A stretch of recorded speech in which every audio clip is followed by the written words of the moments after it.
5 मिनिटात 25 बातम्यांचे सहप्रायोजक आहेत defence career academy, Chhatrapati Sambhajinagar व कोल्हापूर।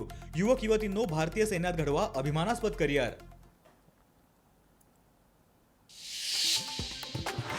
सांगोल्यात भाजपचा शेकाप कार्यकर्त्यांवर तलवारीनं हल्ला। भाजपचे पराभूत उमेदवार संभाजी आलदरांच्या समर्थकांचा हल्ला। हल्ल्यात शेकापचे कार्यकर्ते गजानन कोळेकर गंभीर जखमी।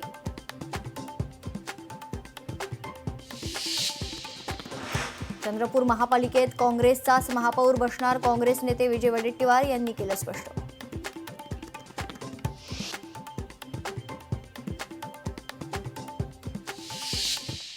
पाच मिनिटात 25 बातम्यांचे सहप्रायोजक आहेत defence career academy, Chhatrapati Sambhajinagar व कोल्हापूर। युवक युवतींनो, भारतीय सैन्यात घडवा अभिमानास्पद करिअर। लोकशाही मराठी ऐका, पहा, जागरूक रहा।